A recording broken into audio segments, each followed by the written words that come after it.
اور یہودیوں پر ہم نے سب ناخن والے جانور حرام کر دیے تھے، اور گایوں اور بھیڑ بکریوں سے ان کی چربی ان پر حرام کر دی تھی، سوائے اس کے جو ان کی پیٹھ پر لگی ہو یا آنتوں میں لگی ہو یا ہڈی سے ملی ہو۔ یہ سزا ہم نے ان کو ان کی شرارت کے سبب دی تھی، اور ہم یقیناً سچ کہنے والے ہیں۔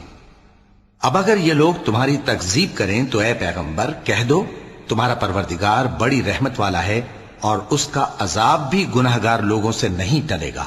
جو لوگ شرک کرتے ہیں وہ کہیں گے کہ اگر اللہ چاہتا تو ہم شرک نہ کرتے، اور نہ ہمارے باپ دادا شرک کرتے، اور نہ ہم کسی چیز کو حرام ٹھہراتے۔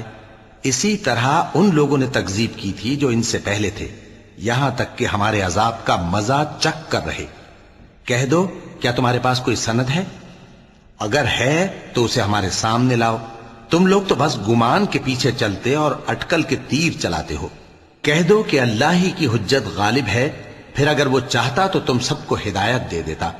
کہو کہ اپنے گواہوں کو لاؤ جو بتائیں کہ اللہ نے یہ چیزیں حرام کی ہیں، پھر اگر وہ آ کر گواہی دیں تو تم ان کے ساتھ گواہی نہ دینا، اور نہ ان کی خواہشوں کی پیروی کرنا جو ہماری آیتوں کو جھٹلاتے ہیں اور جو آخرت پر ایمان نہیں لاتے، اور بتوں کو اپنے پروردگار کے برابر ٹھہراتے ہیں۔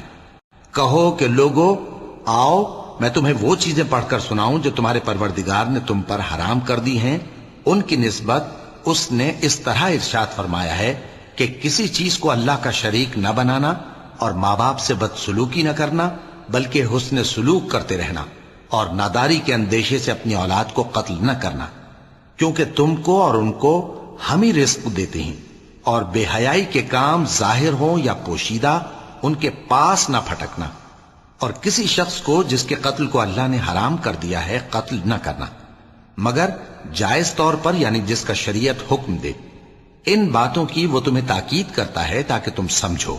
اور یتیم کے مال کے پاس بھی نہ جانا مگر ایسے طریق سے کہ بہت ہی پسندیدہ ہو، یہاں تک کہ وہ جوانی کو پہنچ جائے، اور ناپ اور تول انصاف کے ساتھ پوری پوری کیا کرو۔